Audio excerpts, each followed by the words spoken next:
The rain whispered against the stained glass windows as Ethan Vale stepped inside the church. His boots carried mud from years of hiding. Each step a confession the tongue could not yet speak. The scent of incense and old wood wrapped around him like judgment. Somewhere in the dark a bell tolled once, hollow, distant. His breath trembled. "Forgive me, Father," he whispered. Not sure if anyone listened. The silence answered with its own weight. He thought of Nathan Cross, the face he saw every time he closed his eyes, the man he swore he had buried. Yet tonight, something in the air felt wrong, like a heartbeat where there should have been stillness. Could guilt bring the dead to life? Could forgiveness summon ghosts? As Ethan knelt, the confessional creaked open, and the voice that spoke was one he knew.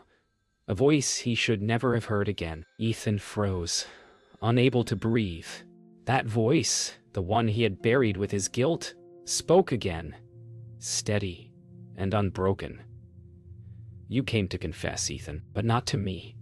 His heart pounded, his chest heavy with the memory of the alley, the fight, the blow that should have ended a life. "You're dead," Ethan whispered. "You killed me," the voice replied, "and still I live." The rain outside grew louder, like a storm demanding truth. Ethan pressed his palms against the screen, trembling between terror and awe. "What are you?" he asked. The voice smiled through the dark. "Maybe forgiveness wears the face of the man you wronged." Ethan stumbled out of the booth, gasping for air. The church around him seemed to shift. Pews stretching into darkness, walls breathing like lungs. He turned. But Nathan's side of the booth was empty, only silence and the faint smell of iron and rain. Father Gabriel appeared near the altar, calm as if expecting him. "Some confessions," the priest said softly, "are meant to be witnessed." Ethan dropped to his knees, unable to tell if he was seeking mercy or losing his mind. Somewhere, deep within the church's bones, a low hum began, like a heart awakening. The priest approached slowly, each step echoing in the cavernous stillness. "You've seen something," Father Gabriel murmured. Ethan nodded weakly. "He's alive." The priest's brow furrowed. "Phew!" Ethan's voice cracked. "The man I killed."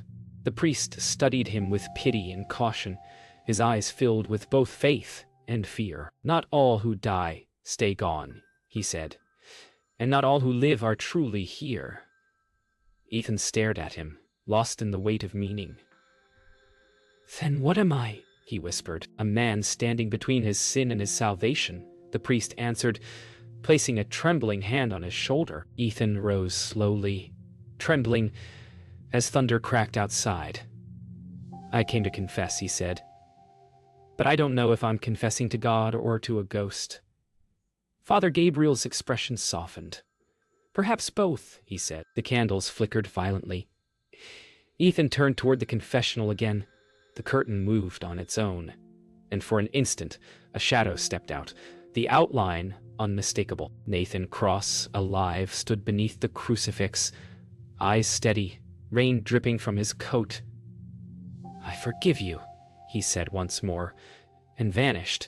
Ethan fell to his knees, his tears mixing with the candlelight. The storm quieted to a whisper, leaving the air heavy with the scent of ash and wet stone. Ethan sat in the first pew, trembling, his eyes fixed on the confessional that no longer seemed real. Father Gabriel stood a few paces behind, his breath steady, as though he'd seen such miracles before. "You said he's alive," the priest murmured. Ethan nodded, voice broken. He spoke. "He forgave me." Gabriel's hand tightened on the back of the pew. "Then perhaps it wasn't a miracle," he said softly. "Perhaps it was mercy taking form." Ethan turned, confusion darkening his face. "And mercy," Gabriel continued, "often begins with terror." Outside, lightning flared, and a shadow moved beyond the door. The great doors creaked open, wind pushing through the aisle like an invisible tide. A figure entered, cloaked in rain, face hidden beneath a hood. Ethan stood, every muscle frozen. "Nathan?" The name trembled from his lips like a forbidden prayer. The stranger stopped halfway down the aisle and pulled back the hood. Nathan Cross, alive, thinner, paler, scarred, but breathing. His eyes carried both fire and peace. "I waited for you," he said quietly. Ethan's chest tightened. "You can't be real," Nathan smiled faintly. "Either can your guilt, yet both live." Father Gabriel lowered his head, whispering a prayer no one could hear. The world seemed to hold its breath. For a long moment, no one moved. The air hummed with something ancient, the meeting of sin and salvation. Nathan stepped closer, his voice low, calm, unwavering. "I didn't die, Ethan. I was found by a man who told me your soul wasn't lost, only asleep." Ethan's eyes filled with disbelief. "Who?" Nathan shook his head. "He said his name didn't matter, only forgiveness did." Ethan turned toward Father Gabriel, desperate. "Is this real?" The priest looked from one to the other, his voice trembling. "Realness is not the measure of truth." Nathan extended his hand, palm scarred, steady. Ethan stared at it. The same hand he once thought lifeless. Their hands met. The contact sent a tremor through the church. Candles shivered. The crucifix above them swayed. Nathan's voice grew softer. "You left me to die, Ethan. But something greater kept me alive. It told me to forgive before dawn, or I would vanish forever." Ethan's lips trembled. "And you did?" Nathan nodded. "I forgave you long before you came here." Ethan's knees weakened. "Then why appear now?" Nathan's eyes darkened, sadness beneath serenity. "Because forgiveness is not complete until it's received." Father Gabriel turned toward the altar, his own faith shaken, whispering, "Lord, what have you brought to my house?" Hours passed like moments. The storm outside subsided, leaving the world hushed. Nathan and Ethan sat across from each other at the front pew, faces lit by the dying flames of the candles. "You came here to confess?" Nathan said quietly. "Then do it." Ethan's breath quivered. "I killed you." Nathan smiled faintly. "No, you killed the man you were." Ethan looked down, tears falling freely now. "And what am I now?" Nathan leaned closer, a man being resurrected. Behind them, Father Gabriel crossed himself and whispered, "Then this church has seen a miracle." Outside, the first light of dawn touched the steeple, soft and gold, as if heaven had just begun to listen. Listen. Morning light spilled through the high windows, painting shards of gold across the pews. Ethan sat with his head bowed, the weight of a sleepless night on his shoulders. Nathan stood at the altar, eyes distant, as though listening to something beyond sound. Father Gabriel arranged candles with trembling hands, sensing the air thick with something unseen. "You've returned from death," he said quietly, "but not without purpose." Nathan nodded. "He came to confess. I came to remind him why." Ethan's voice cracked. "I thought confession was for forgiveness." The priest's gaze lifted, firm and kind. "No, it's for truth." The word lingered like thunder after prayer. Nathan approached slowly, his footsteps whispering against the marble floor. "Do you remember why we fought?" he asked. Ethan looked up, hollow. "Maria?" Nathan nodded. "She loved us both, but we turned love into a weapon." Ethan clenched his jaw, unable to meet his eyes. "I didn't mean." "You meant to win," Nathan interrupted. "Not angry, but absolute. You wanted her love to prove you were worthy." Father Gabriel looked between them, uneasy. "Love born of pride always ends in ruin." Nathan's voice softened. "And forgiveness, Father, does it heal ruin?" The priest's answer came slow. Only if the heart still knows how to bleed. The church doors opened softly, and Maria Vale entered, the quiet force behind both their stories. Her eyes, deep and uncertain, found Ethan first. "You came back." Her voice broke like glass. Ethan rose, unable to speak. "You prayed for him," he whispered. She nodded. "For both of you." Nathan stepped forward, his expression unreadable. Said gently, "You prayed us into this." Tears welled in her eyes. "I only ask that God show you both the truth." Father Gabriel crossed himself, and perhaps he has.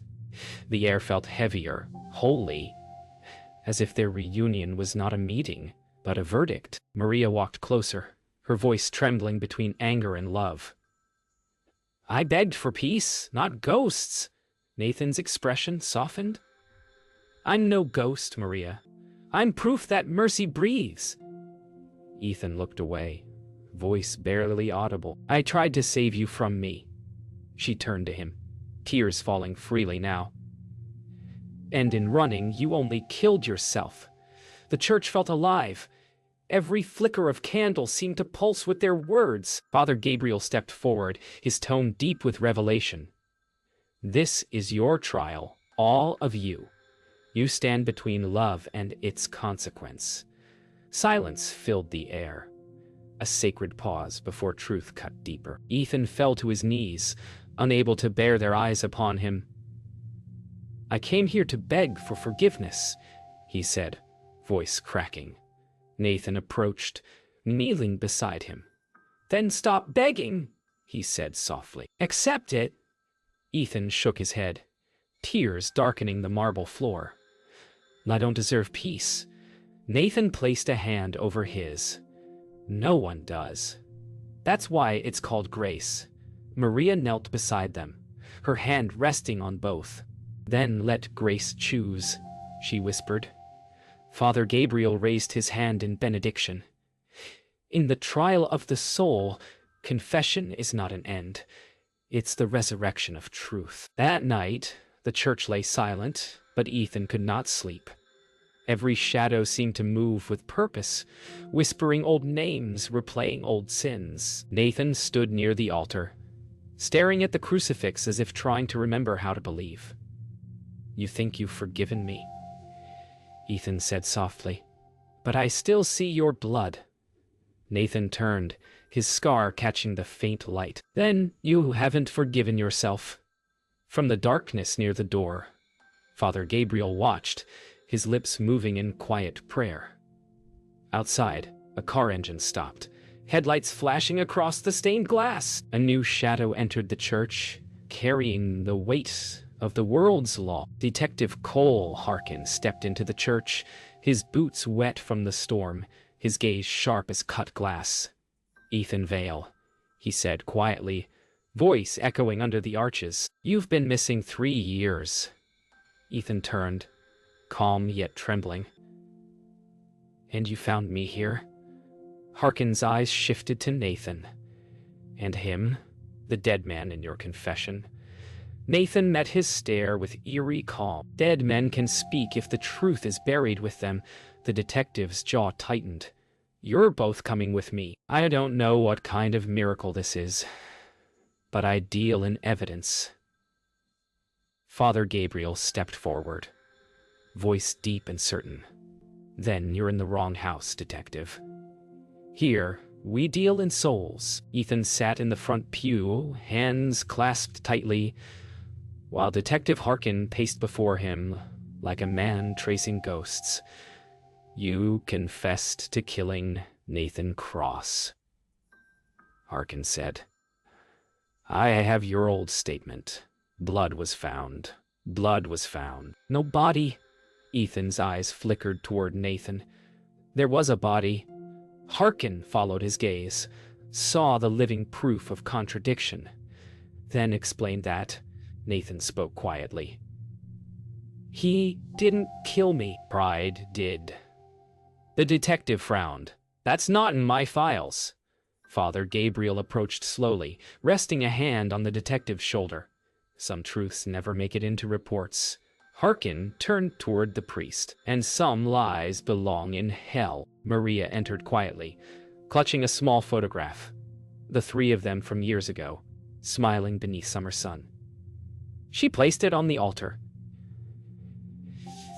"You can't prosecute what's already been redeemed," she said softly. Harkin turned to her, voice firm. "Redemption isn't my department." Maria's eyes glistened. "Then maybe your department is too small." Ethan rose, voice unsteady. "She prayed us back, Detective." Nathan nodded slowly. "Her faith did what evidence couldn't." Father Gabriel smiled faintly. Even the law must bow to grace once in a while. The detective looked at each of them, torn between reason and the unexplainable. For the first time, his silence sounded like belief. The night stretched long, heavy with questions no court could answer. Harkin stood by the door, his voice low.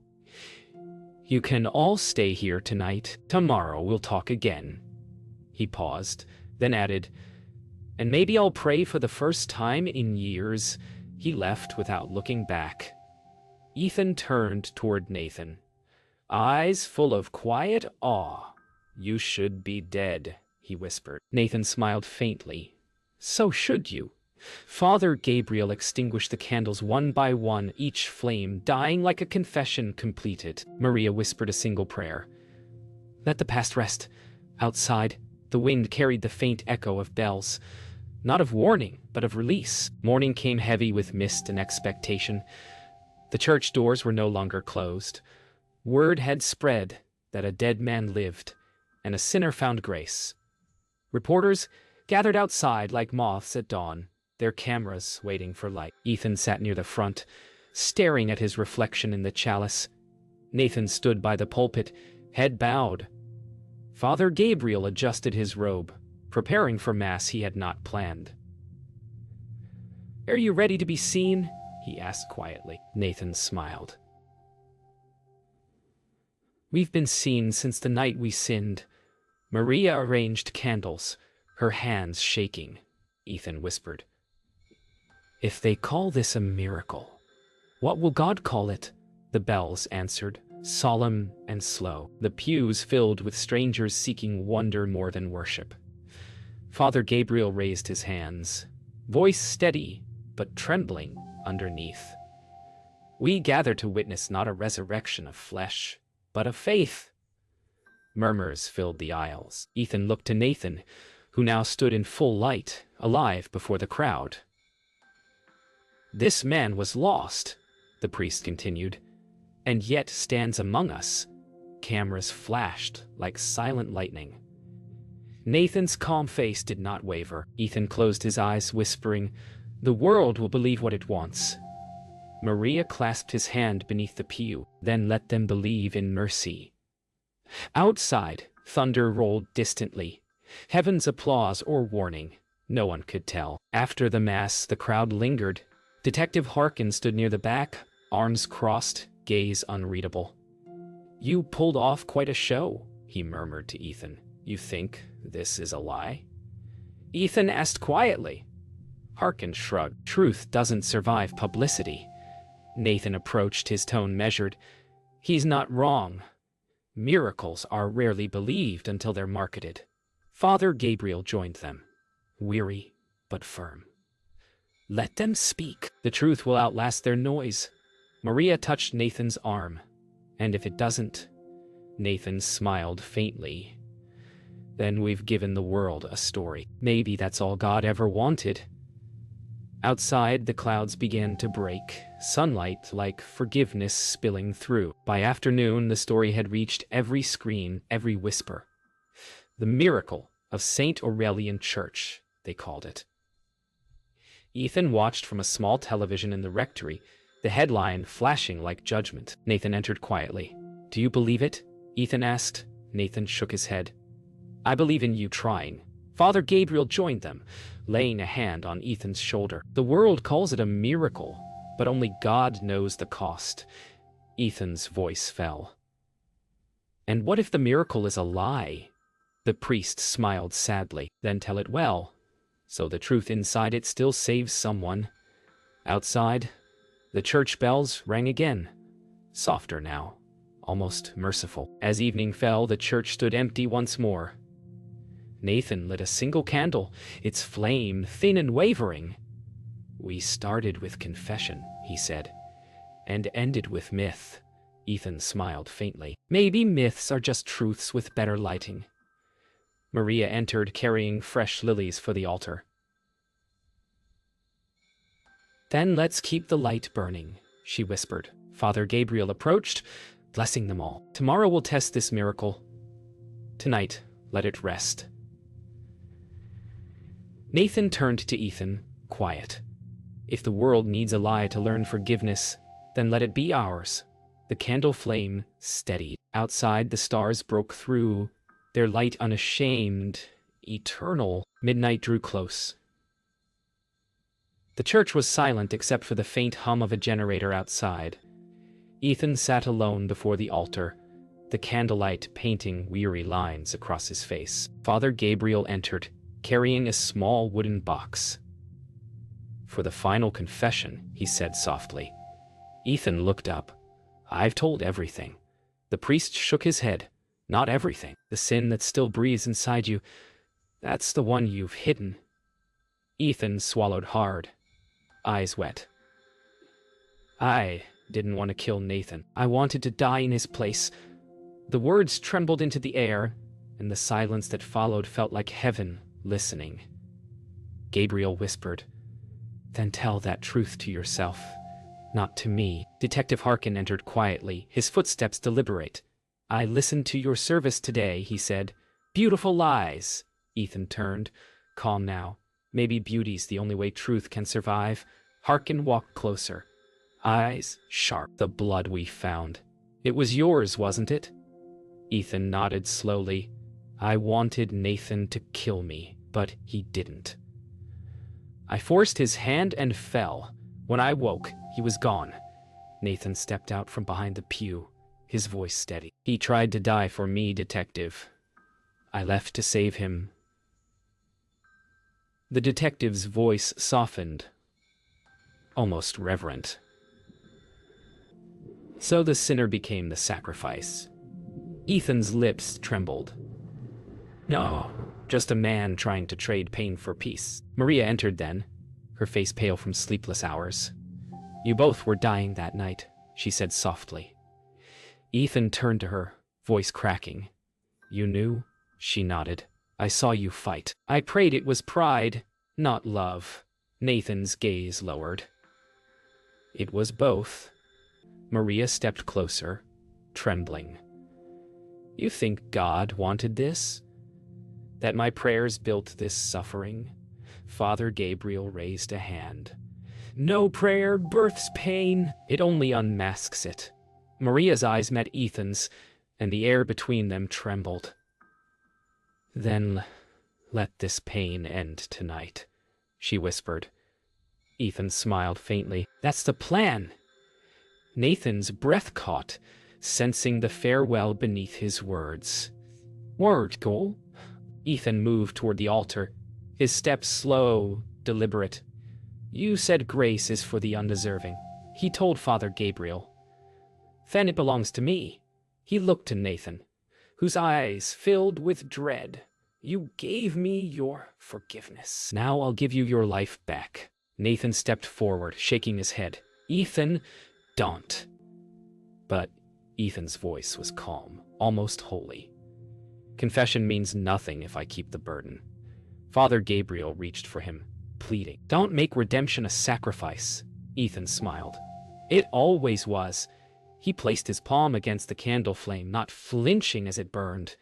"For every sin, a light must die," he whispered. Outside, thunder rolled again. Ethan turned one last time toward them all. "I was supposed to die that night. I think I finally understand why." Father Gabriel whispered, "Don't go where mercy cannot follow." Ethan smiled. Mercy already did. He stepped into the confessional and closed the door. A flash of lightning struck nearby, shaking the building. Smoke began to curl from the roof. A spark, a warning, a destiny reawakening. Nathan ran toward the booth, shouting his name, but the flames leapt faster. Ethan's final words came through the crackling wood. Quiet, serene. Forgiveness is where death ends. The doors burst open as fire met rain. Dawn crept over the smoking ruins of St. Aurelian Church. Rain hissed on the charred beams, soft as forgiveness cooling anger. Nathan and Maria stood outside, wrapped in blankets, faces streaked with ash and tears. Fire crews moved in silence. Father Gabriel watched the sky, whispering psalms through cracked lips. "He saved us," Nathan murmured. "He always meant to." Maria's voice shook. "Then he found peace in the fire." Gabriel nodded slowly. "Peace doesn't die with the body. It rises with the truth." From the broken doorway, a single candle still burned, untouched by rain, a small defiance against darkness. Later that morning, Detective Harkin walked the blackened aisle. Notebook closed. "No body," he said quietly. "Just ash and faith." Gabriel looked up from his prayer. "Then let faith file the report." Harkin sighed. "He burned so you could live." Nathan's eyes glistened. "No. He burned so we could forgive." Maria stepped forward, placing Ethan's rosary into the detective's hand. "Sometimes evidence is sacred too." For once, Harkin didn't argue. He slipped it into his pocket, nodded once, and left the church in silence, the echo of his boots fading like a benediction. Days later, the townspeople gathered where the church once stood. Father Gabriel led a quiet service beside the ruins. Nathan spoke briefly, his voice gentle. "Miracles don't end in fire, they begin there." Maria listened, her hands clasped around the candle. Ethan had left unburned. "He asked for forgiveness," she said, "and became it." The wind stirred through the crowd, scattering gray petals from the lilies she brought. For a moment, the ashes seemed to shimmer, not with flame, but with light returning home. That evening, Nathan returned alone. The ruins breathed quietly under the stars. He knelt where the altar had been, fingers tracing soot-covered marble. "You said forgiveness is where death ends," he whispered. "Then I'll meet you there someday." A breeze moved through the ruins, lifting ashes into spirals of silver dust. Within the swirl, he thought he saw Ethan's figure, not in flesh, but in light, walking toward the horizon. Nathan smiled through tears. "Go on, brother. You're free." The ashes settled, leaving only stillness and the faint scent of rain-washed smoke. Morning returned, gentle and new. Father Gabriel rebuilt a small wooden cross where the altar once stood. Maria placed Ethan's candle at its base, its flame steady in the wind. Nathan joined her, both kneeling in silence. "He walked into this church to confess a crime," Gabriel said softly, "and met the man he thought he killed. But in truth, he met God, and God met mercy." The three remained until sunlight broke fully, bathing the ruins in gold. The camera lifted slowly, revealing the valley below, peaceful once more. And in that light, for a breathless instant, Ethan's silhouette walked across it. Not haunted, but whole.